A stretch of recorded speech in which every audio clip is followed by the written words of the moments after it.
for alleged charging fee scandal. He was, however, reinstated in May after a committee tasked to probe the issue cleared him of any wrongdoing. The head of public relations at the Ghana Education Service, Madam Cassandra Chum Ampofo, earlier spoke to GBC News. She has been interdicted for charging unauthorized, unapproved fees. We had a message that something was happening in the school with regard to payments of some amount of money. And so, just as we do all the time, we asked the regional director to find out what exactly the situation was. And then we established that indeed the students were paying some amount of money for, we said, SHS3 parent support money and some motivation and all of that. And then, according to the head, it wasn't the school, but rather the parents that had decided to pay that amount of money, so voluntarily. But our problem is that, and that is what we have always stated at Ghana Education Service. We do not have any problem with parents contributing towards the development of any school. In fact, education cannot be done by government alone. So we have all bodies coming to play to help us make sure that we deliver quality education to the Ghanaian child. What we detest is when these amounts of money are levied. Once it becomes a levy, and that is what we established initially, that's our prima facie case that we established, was that the students have been levied. And when they are levied, it means that if we do not pay, there's a consequence. And in the case of West Africa Senior High School, the SHSA, for example, had been told that if you do not pay, your clearance form or whatever will not be signed for you to even have and leave the school finally when you complete. If parents decide to give, depends on the capability of the parent. If somebody can pay 200, another person can pay 100, another person can pay 50, that is their own issue. But once you levy across that all of them should pay a particular amount of money, and that if that amount is also not paid, there is a consequence, then we believe that that shouldn't happen. And that's why we have asked the headmistress to step aside. As you rightly indicated, you are not against parents assisting in the funding of education. So how exactly are the headmistresses or the headmasters expected to go about this if parents go for maybe PTA meetings and they agree to pay a certain amount and all that, and the school is supposed to collect them? How are the headmasters supposed to go about it? So the parents' associations in the schools, they have parents leaders, and so they all have their needs. It's happening in most of the schools. It is not only once that we had that indication. We had a number of messages and number of complaints from other schools. But at least we realized for the others that indeed the parents were taking money. It wasn't going through school accounts. It wasn't going through an assistant head mobile money and account in the case of West Africa Senior High School. And it wasn't mandatory, or it hasn't been a levy. Let me even use levy because that's what we do not like. And so, yes, let me also put on record that currently we are developing guidelines that would guide them in their operations. And very soon we will seek council, GS council's approval, and then we'll also give it to the school. So the parents, in collection of their money or in doing whatsoever, will be guided by that guideline. What is the likely impact or the likely sanction to be meted out to a headmistress or headmaster who happen to collect these levies if it's proven to be true? Because it happened in Fija Senior High School. After the investigation, the headmaster was cleared and then reinstated. What if there is no clearance? What happens? Yeah, so after the investigations, whatever comes out of the recommendations, we'll let the public know. But of course, if you charge on unauthorized or unapproved fees, it's against our professional code of ethics conduct.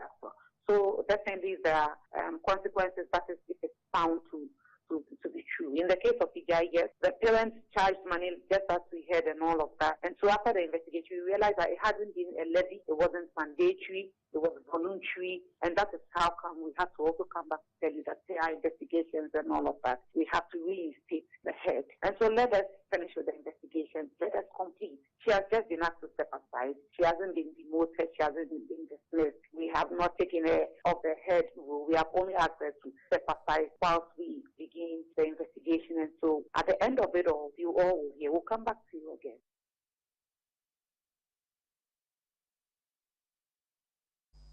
The Ministry of Health has launched the National Medical Oxygen Policy and its Strategic Action Plan. Clarified in two documents are the requirements for the production, procurement, installation, distribution, and the rational use of medical oxygen in health facilities countrywide. This is because medical oxygen therapy is crucial to emergency and neonatal care, intensive care units, and the treatment of respiratory diseases, the absence of which accounts for 20 to 40% of deaths in the country. Oxygen is indispensable to living things, including human beings. Scientists say the human body contains about 65% of oxygen and the air about 21%. When oxygen is insufficient in the blood, a condition known as hypothermia, an immediate oxygen therapy is administered to avoid death. Medical oxygen is therefore essential to manage patients with respiratory diseases, especially at the emergency, neonatal, and intensive care units. It also reduces mortality by about 35% when in adequate supply. But in Ghana, that is not the reality. Some barriers to availability and supply of medical oxygen resources in Ghana have been identified. Major among the barriers include limited production capacity, inefficient logistics management, particularly transportation of medical oxygen, limited number of medical oxygen cylinders, and high production costs. In addition, funding, payment system, human resource capacity, inadequate technical training, power supply challenges, cost of electricity, maintenance culture, and spare parts adversely affect the availability and access to medical oxygen. It is against this background that my ministry, in collaboration with our development partners and the private sector, came together to develop this national medical oxygen policy to establish the framework and lay the foundation for a national strategy for scaling up the production, availability, access, and use of medical oxygen across the country. From Ghana's COVID-19 experience was the need to provide health facilities with timely and adequate supply of medical oxygen, since it was the lifeline to survival at the time. Its demand was about sevenfold.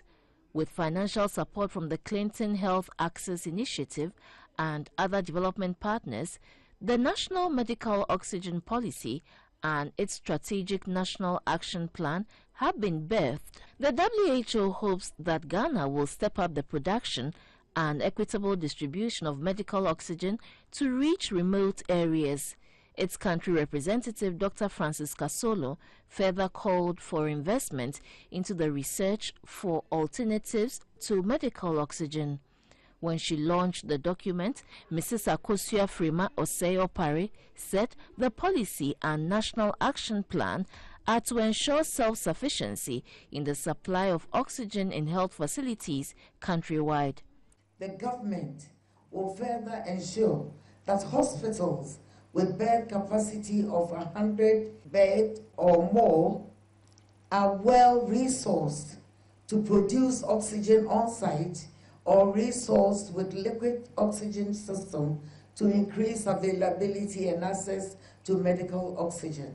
Oxygen-producing companies who supported the country during the COVID-19 crisis were recognized for their dedicated support and contribution towards the formulation of the policy and the National Action Plan. They were presented with citations and plaques. Sarah for GBC News, Accra. The Ministry of Interior says it has taken note of recent reports of expulsion of Burkina Faso nationals and asylum seekers in the country.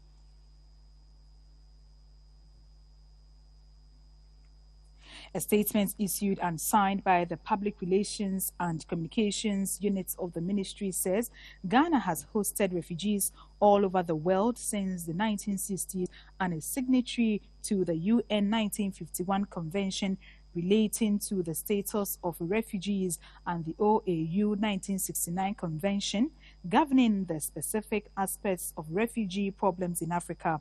It says Ghana has welcomed and provided protection for people fleeing persecution and generalized violence and will not do anything contrary to this too.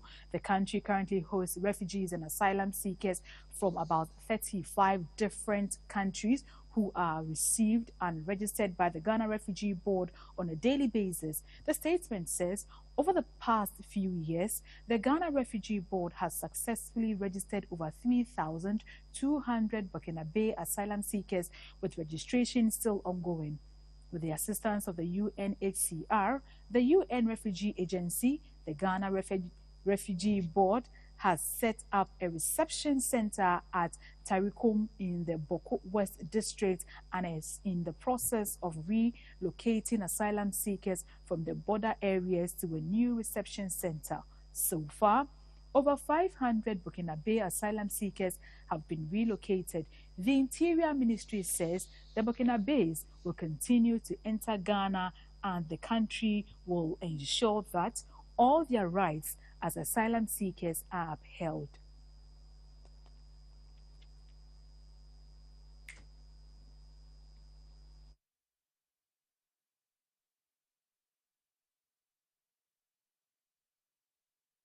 We have on the phone Mr. Adip Sani, the Executive Director of GTK Center for Human Security and Peace Building, to tell us more. Hello, good afternoon, Sani. Good afternoon. Thank you so much for joining us. My pleasure always. In the last 2 months, the Garo district recorded more than 2,000 immigrants from Burkina Faso. And there are reports that those immigrants who came through unapproved routes with their belongings and their cattle even. How porous are our borders and what are the security implications of such occurrences? Well, according to the West African Network for Peace, I think about 2 or 3 years ago, according to them, there were about, I think, a few official border crossings. However, when they did their search, so to speak, they found out that there were about 200 illegal crossings. However, the official ones were about 20. That should tell you how dire the situation is. The area is vast. It's not so regulated. You have people coming in and leaving the country with no checks. Some work in Ghana and live in Burkina Faso and vice versa. Almost on daily basis, you have refugees streaming into the country. Unfortunately, relief agencies are usually not at hand to receive them, take them through the process. Rather, by the time they get there, these refugees might have dispersed into other parts of the country. Now we're dealing with the proliferation of small arms and light weapons. A lot of it is not produced in Ghana. It comes from elsewhere. So these criminal networks, who are, by the way, sophisticated, take advantage of the porous nature of the borders and are able to bring these weapons into the country to be used by criminals and also conflict hotspots.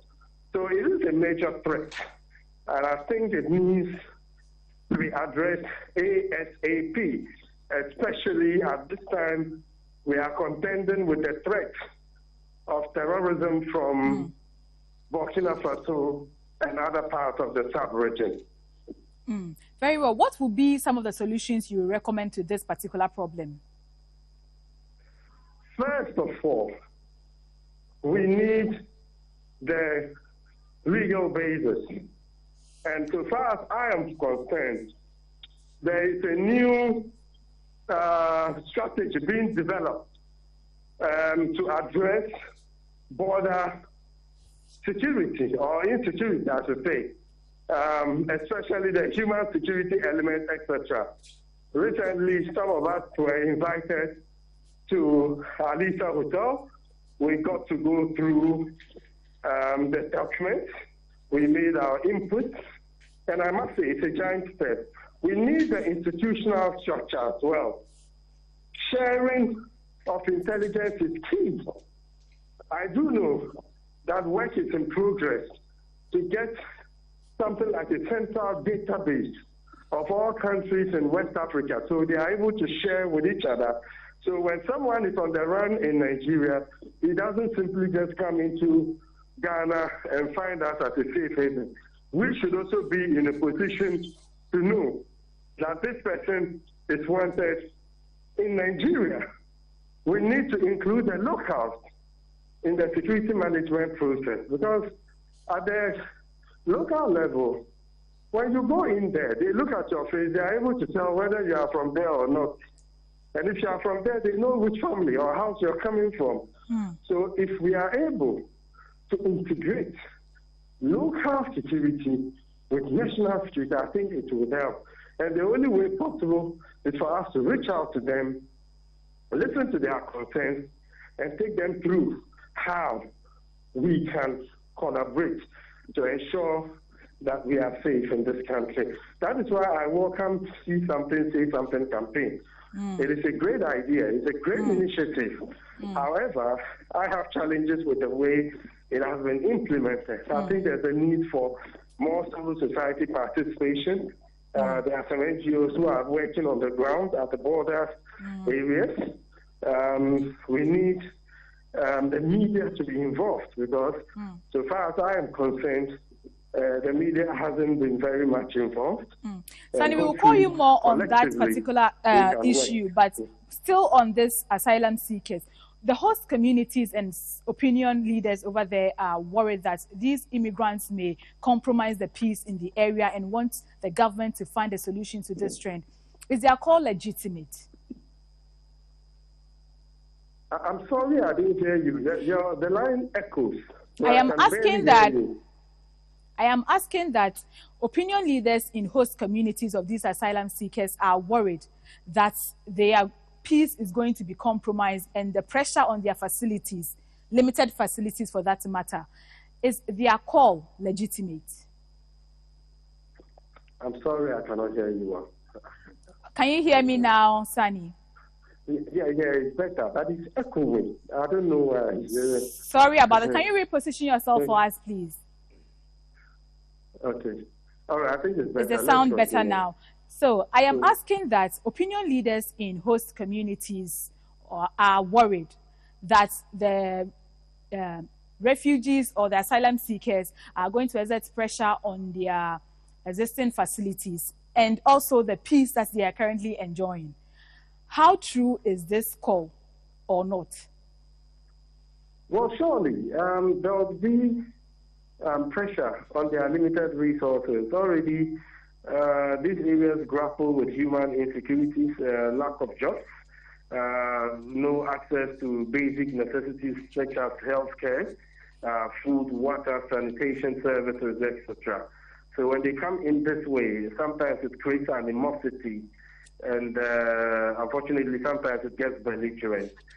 Some are also concerned that terrorists might take advantage, mix up with the refugees and come into our communities. I think with broader stakeholder conversations, we should be able to get the people in these communities to not be frightened.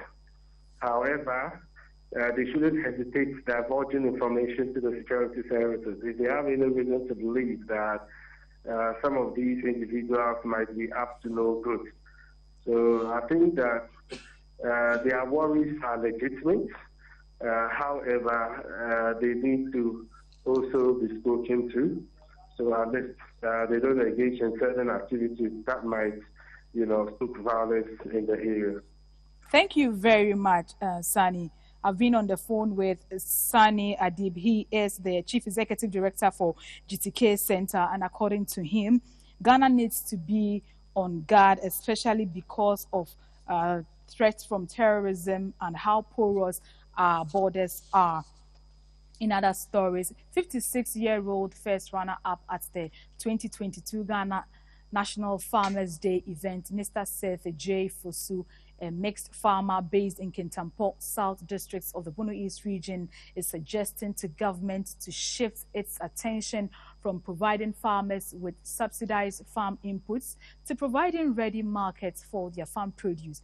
In an interview with GBC News, Mr. J. Fosu said government should use its purchasing power to create markets for the country's local produce. He believes this will not only help expand the country's local production in the agriculture and industrial sectors, among other areas, but also help reduce export bill. Our Bono East regional correspondent Samuel Ayama has more.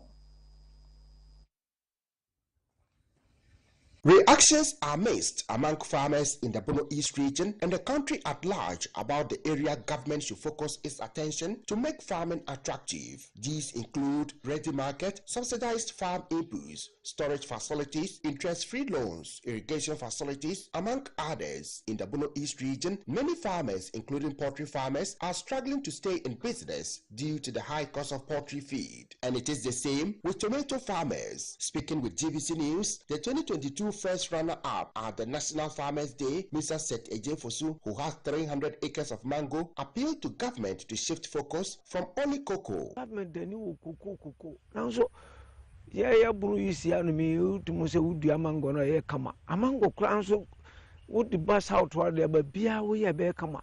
Nti government man ani mra mango ho. Enfan ka cocoa ho. Mr. J. Fosu told the news team that he has 510 acres of cashew, 20 acres of cocoa, and 15 acres of coconut. Mr. J. Fosu is also into fish farming. Currently, his fish ponds have 7,200 species of catfish and 5,400 tilapia respectively. Means I will buy a mechanic cashew, Nipa do Muguasia or Mosisa. Sanipa when you had the free Kujuma. This Kujuma, dear Mimi Jihan can say a year Juma, Sumbo. The 2022 first runner-up farmer, who also has 210 cows, describes farming as pure business. The 2009 National Best Tomato Farmer said farmers are in dire need of a ready market and not subsidized farm inputs. Subsidy in the government in Yana, the new year near Dwa Fanto. Me feel say will be a business. I will be a cordona brown him say, me do brununa etmia come and go, me will be a medical amomato.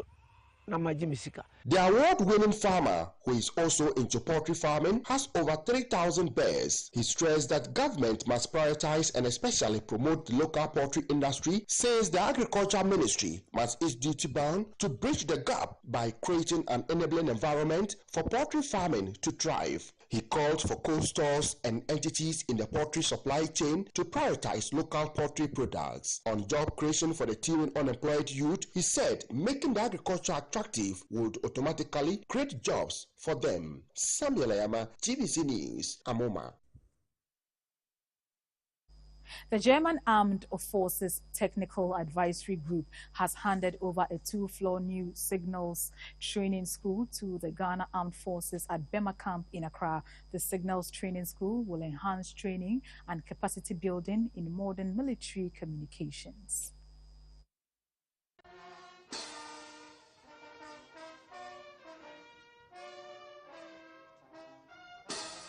The Signals Training School traces its origin to the Gold Coast Wireless Company, which was part of the colonial force in the then Gold Coast.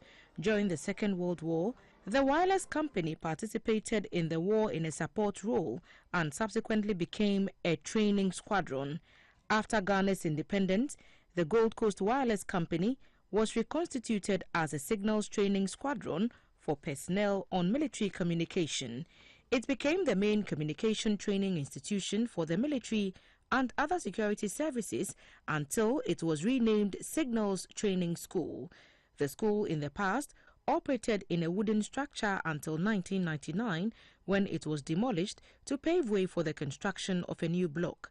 Today, the new 2-floor complex has 5 classrooms, 3 laboratories for drones, cyber and radio, 2 workshops for telecommunications and electronic warfare classroom, a library, an auditorium for 100 persons, 13 offices for school staff, 2 server rooms, a storeroom, and a roof training area with attached 30-meter-high radio transmission tower, among other facilities. The Chief of Defence Staff, Vice Admiral Seth Amwama, commended GAFTEC for the Centre of Excellence to train signallers in the force. I am happy to note that Ghana Armed Forces continue to benefit to carry out its mandate amidst growing aggression within the country and the sub-region as a whole.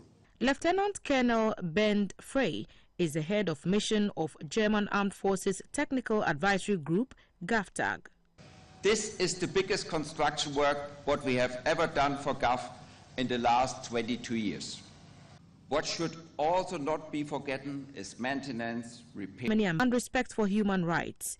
The Deputy Minister for Defence, Mr. Kofi Amankwa-Menu, called on the Signals Training School, the Department of Defence Communication and Information Systems, and the Ghana Armed Forces Training and Doctrine Command to develop strategies to ensure optimum use of the facility to enhance training in cyber and electronic warfare, which is crucial in fighting terrorism and other forms of modern warfare. The partnership between the Ghana Armed Forces and the German Armed Forces Technical Advisory Group has over the years resulted in significant landmark projects.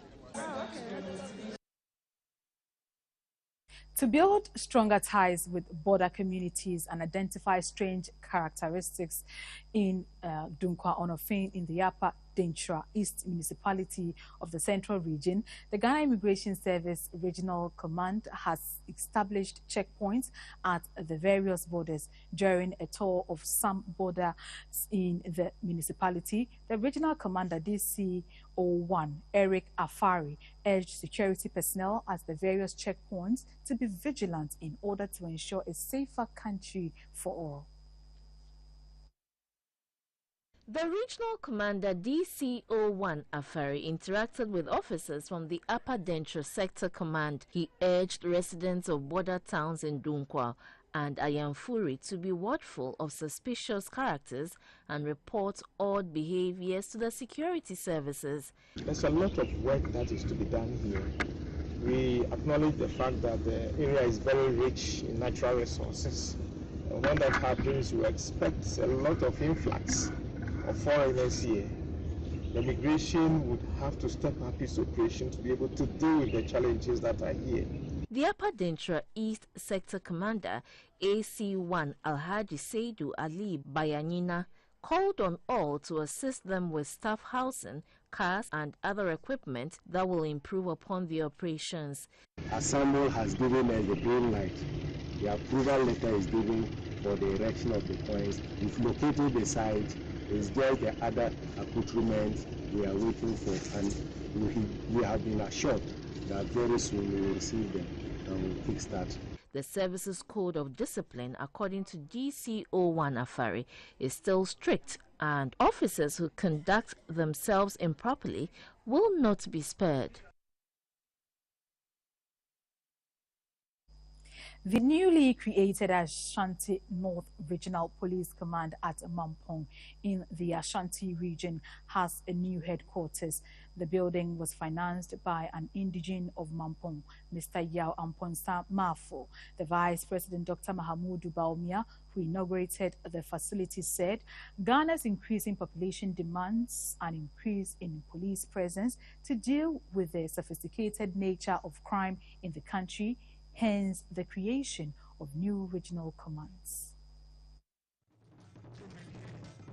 In March 2023, the Ghana Police Administration created 7 additional police regional commands in the country to increase its presence.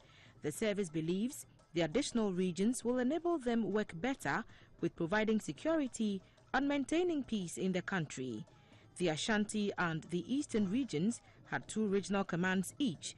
The Western, Central and Volta regions had 1 each of the additional regional police command.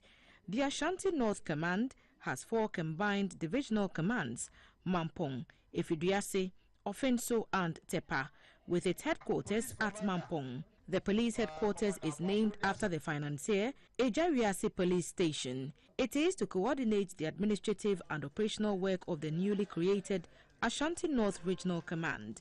Senior police officials, including the Director General Administration, Commissioner of Police COP, Christian Tete Yohonu, and the Director General of the Criminal Investigations Department CID, DCOP Faustina Ejewa Kodia and Okofi, were at the formal opening. The financier of the station, Mr. Yao Amponsa Mafo, promised more support for other security agencies in the area. The Omahini of Mampong, Dasibre Oseibunsu, lauded the police for continuing to deliver on their mandate despite the changing dynamics and logistical constraints, but challenged the officers and men of the new command to live above reproach. The Vice President, who is also chairman of the Police Council, explained that Ghana's increasing population, as well as the increasingly sophisticated nature of crime and policing, had necessitated the creation of additional police commands to fulfill the service's mandate. The peace of a nation depends on its security. The development of a community depends on security. And that is why we attach so much importance to the security of our nation and our communities. Once there is no peace, there will be no development. And if you have a situation in any nation or in any community where there is no law and order, then there will be no peace and security. And that is why, for us and the Police Council, we decided that the administrative regions in Ghana were too large for effective police and security enforcement. And this is why we broke the administrative regions into different commands and established different commands even within the same region so that we can bring policing to the doorsteps of the people. In addition to the building, Ejawiase also donated a pickup vehicle and 2 motorbikes to support the service in their work. 75 graduate students of the University of Ghana have received free laptops by the West African Genetic Medicine Center. The notebook computers worth $1,000 each were awarded to the students as part of the university's 75th anniversary celebration.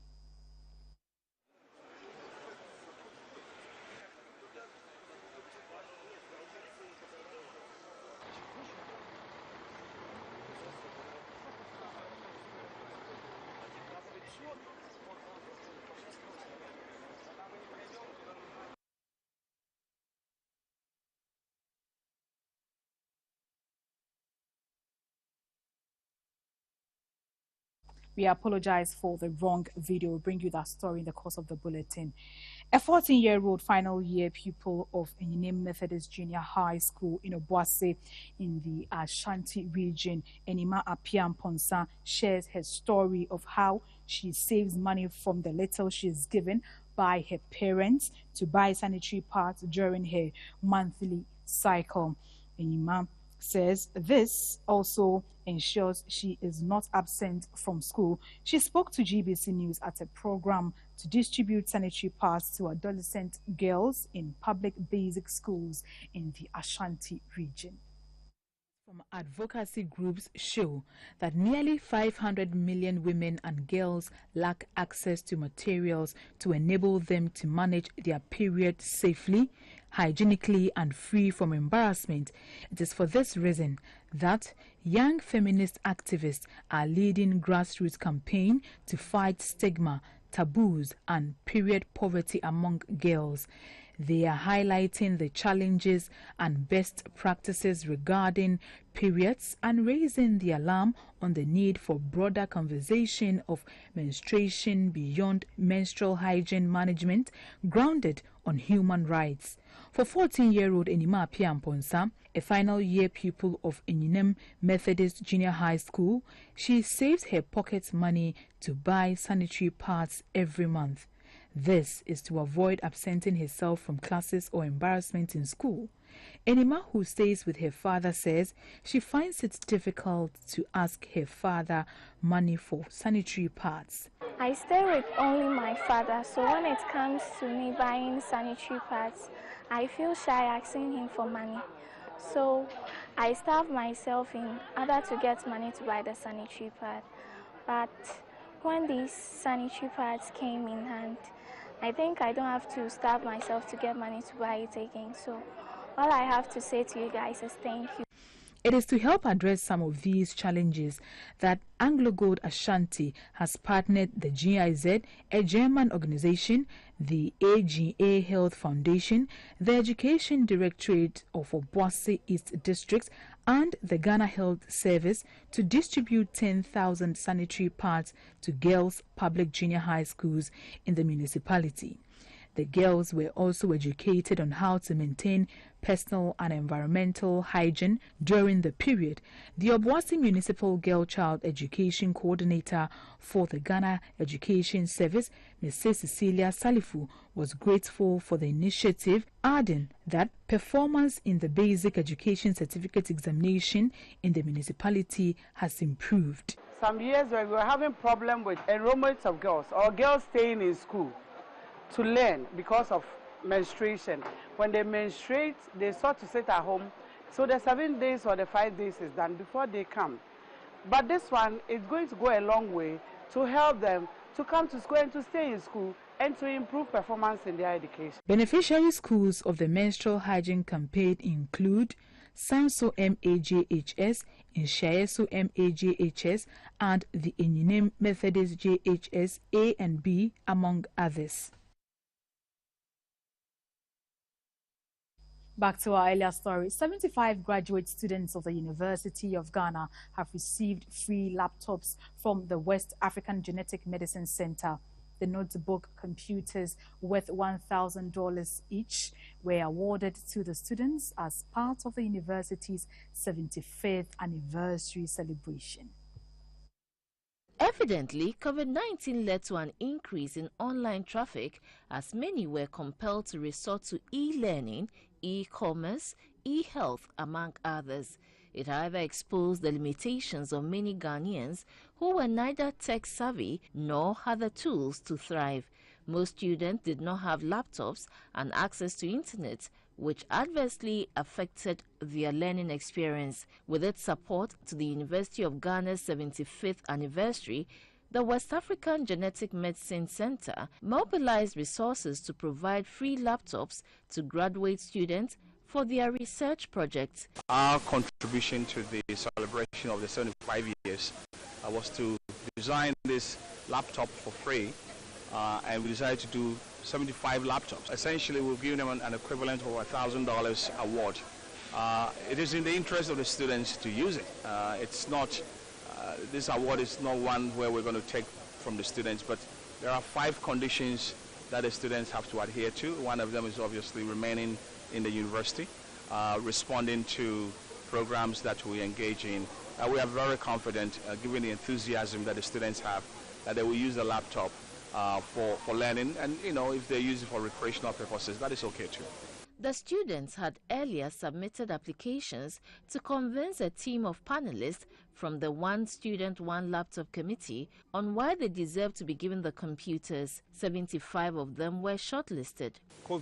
The effect of COVID taught us the need to use digital means to teach and to learn. So students needed laptops to do online studies. The faculty needed laptops to teach, etc. So this initiative came about, and we're going to give, as part of the VC's vision, we're going to solicit for funds and get students, the needy students, free laptops, as well as those who can afford laptops at discounted price. The Vice Chancellor, Professor Nanaba Appiah Amfo, said students must upgrade their skills in technology in response to the demands of the era. This is the maiden WAGMIC Fellowship Awards, and organizers hope to replicate it in subsequent years. Cyril Furi, GBC News, Accra.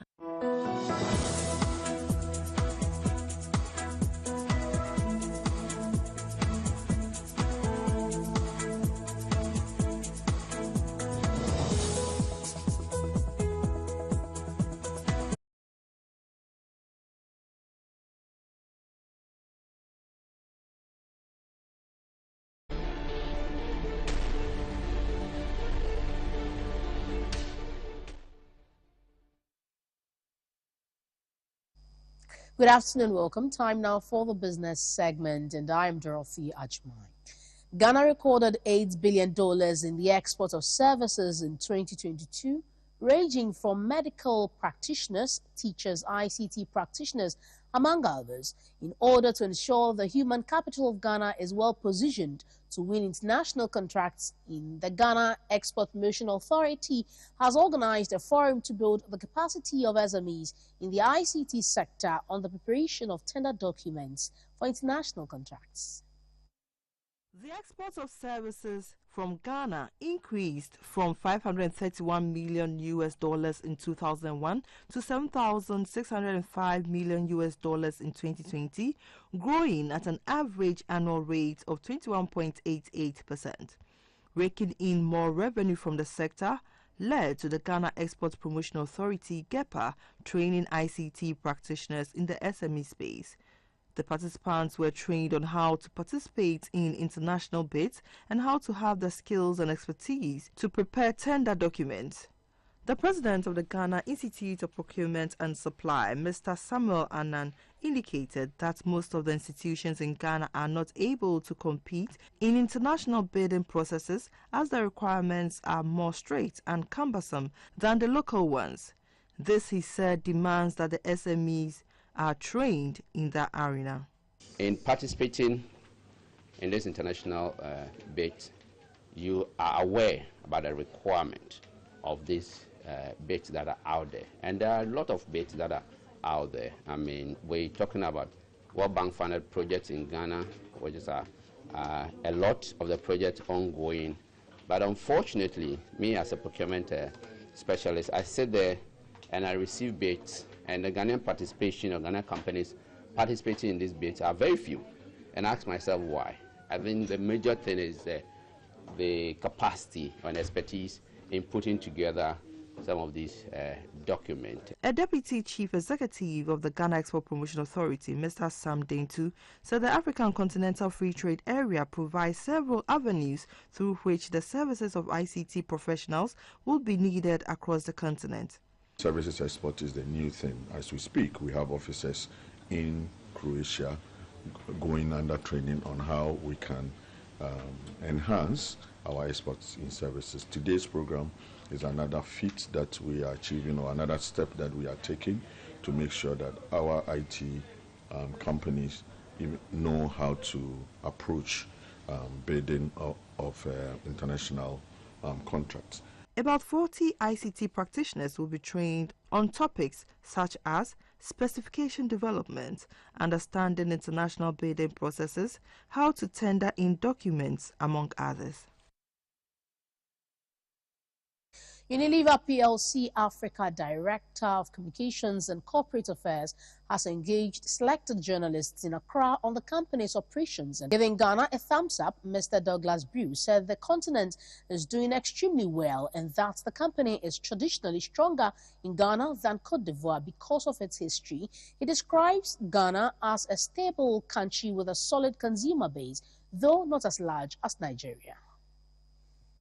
Mr. Douglas Brew acknowledges the fact that there are global challenges and mentioned that Africa's key challenge is the conventional narrative of the continent failing to stay afloat with the rest of the world. In his interaction with journalists, his thoughts were picked on what he thinks is Africa's challenge, even though it has a youthful and energetic populace. He pointed at price inflation, climate change and other challenges as driven from outside Africa, which are also common across many parts of the world.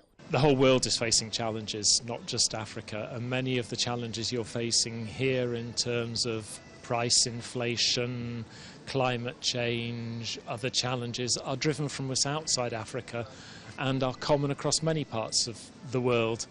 So if there's a key challenge for Africa, it's overcoming any perception that Africa is second best to the rest of the world in any way. He says the business space is climbing back post-COVID-19 and was happy at the progress of Unilever on the continent and its focus on consumer satisfaction with a favorable pricing strategy. I would say there's a very strong future for Africa. I think the key is providing what the consumer needs. I think there's been a lot of false starts over the years for consumer good companies in Africa, but genuinely you have a young population. The median age across the continent is probably around 18 years. That's a lot of consumers growing up. They are thinking differently to the past. There is huge opportunity to create great business across Africa. He was asked if Unilever has considered using recyclable materials for packaging to address environmental pollution. We're making a lot of progress in terms of making our packaging recyclable. In markets like Ghana, the key for us, though, is it's not making the products recyclable, it's having a recycling business there with whom you can work. Discussing Ghana's tourism sector, Mr. Brew recounts his experience when he recently visited the redeveloped Kwame Nkrumah Memorial Park. I think what struck me most was how emotionally I felt about it, because when you've read a lot in history about Kwame Nkrumah and his role in African independence, it's one thing, but to go there in person and to see the books that he wrote and read through the history in one place, I found it very moving. It's a very beautiful space, and I think you should be exceptionally proud as Ghanaians of his legacy around the continent. You're still watching the business segment of News Hour. Let's have the interbank rates and some commodity prices.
In news from across our borders, a video showing two women being paraded naked by a mob in the northeastern state of Manipur, hit by violent ethnic clashes, has sparked outrage in India. The police say they have opened a case of gang rape and arrested a man, adding that others will be held soon.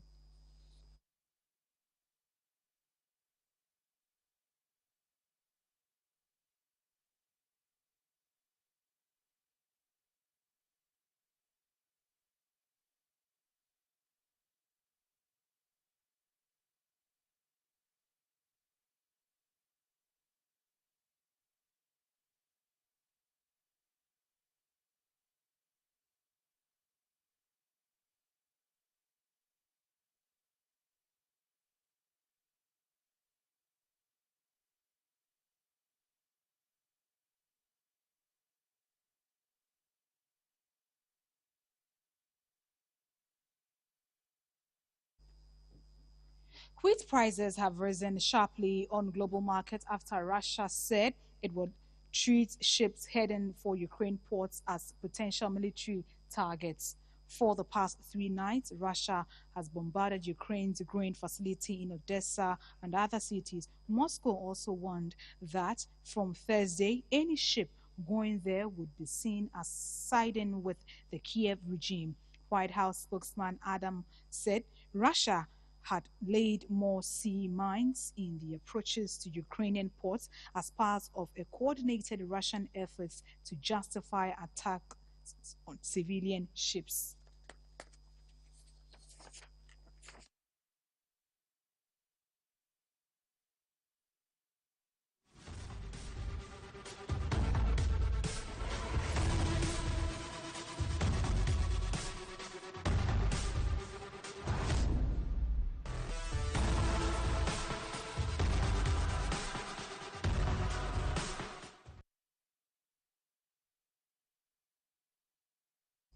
Good afternoon. Let's update ourselves from happenings in the world of sports. I am Theophilus Sampa to Beach Soccer. The only beach soccer team from the Eastern region in the ongoing Ghana Beach Soccer Premier League, Okra Rangers, are optimistic of grinding the needed result after match day 5. They were handed their third defeat by Dansoman Beach Soccer Club in a 5-goal thriller at the Laboma Beach Resort in Accra. Okra Rangers laid as guests to Dansoman Beach Soccer Club at the Laboma Beach Resort in Accra. The encounter was a match day 5 fixture. Okra Rangers in the red and white jersey were looking for a win after losing 5-2 to Cheetah on match day 4. Already Okra had picked up a win, a draw and 2 defeats in the campaign.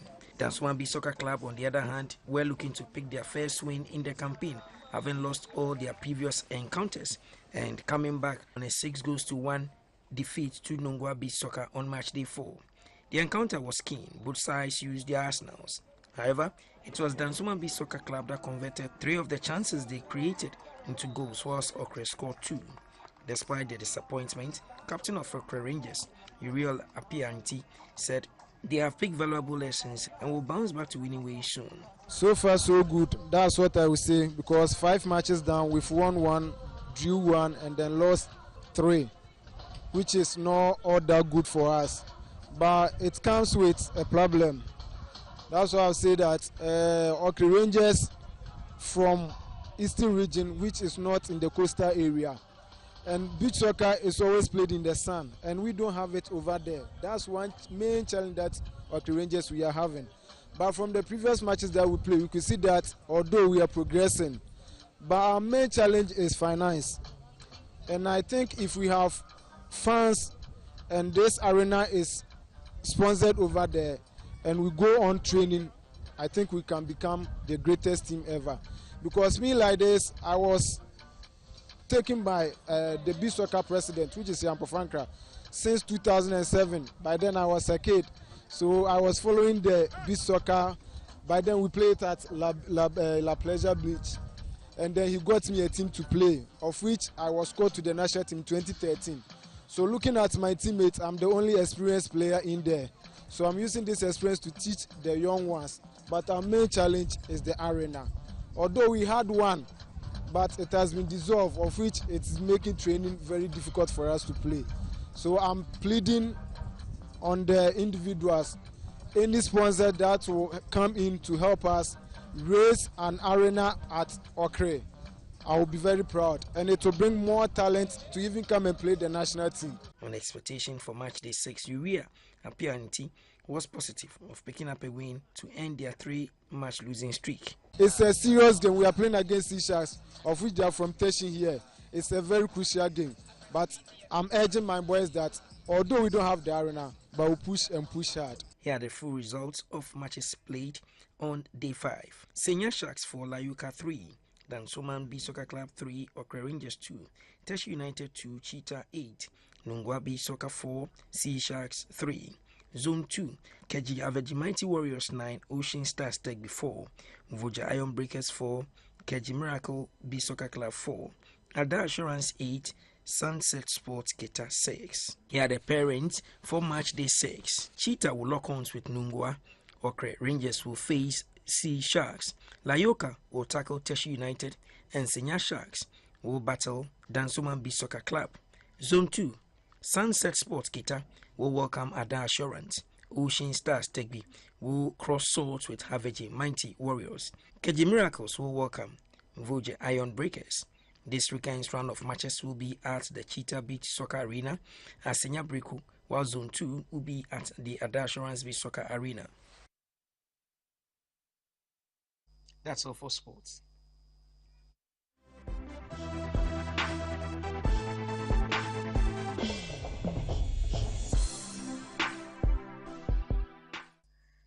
Let's make time for some arts and entertainment news. I am Hagar Owusu. Death has placed its cold hands on one of Ghanaian actor, Chris Echo-Jones, whose death was made public on Thursday. His death was confirmed by a colleague actor, Jaga P.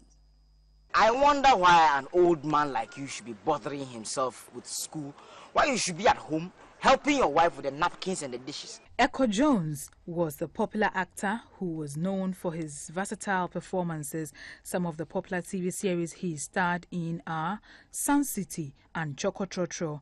Excuse me, sir. Can I have some aspirin and water? Thank you. Chris Echo-Jones's death follows a string of losses in Ghana's entertainment industry. We recall the deaths of fellow actors Samajete Fio, Eko Blankson and Prince Yosin, popularly known as Wache.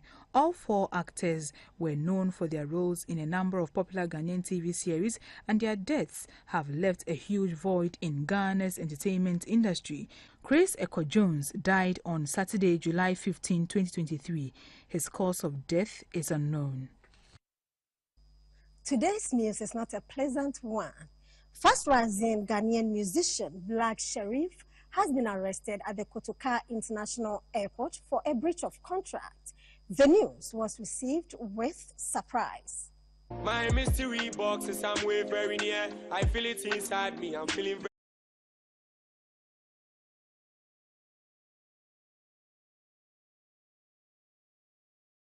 moved from the airport to the police headquarters in Accra over a contractual breach involving a show that he failed to honor in Greece. According to Cruise People Limited, they engaged the management of Black Sherif to perform at the second edition of its musical cruise on board a cruise ship dubbed Afro Cruise Jam on August 19, 2023 in Greece. In the agreement, Black Sherif was to record a video confirming his participation and availability for the show, but he failed to record the video to confirm his participation. Meanwhile, he was given an initial payment. As a result of his failure to confirm his participation, the cabins on the cruise ship, which were paid for and reserved at a discounted price, had to be cancelled and deposits lost, since the expected interest and patronage of the event could not be guaranteed. Management of Black Sherif is yet to speak on the matter. I'm not to be slept on. You go wake up now while you're late. That's it for the art and entertainment segment of the news. And that's all in this package too.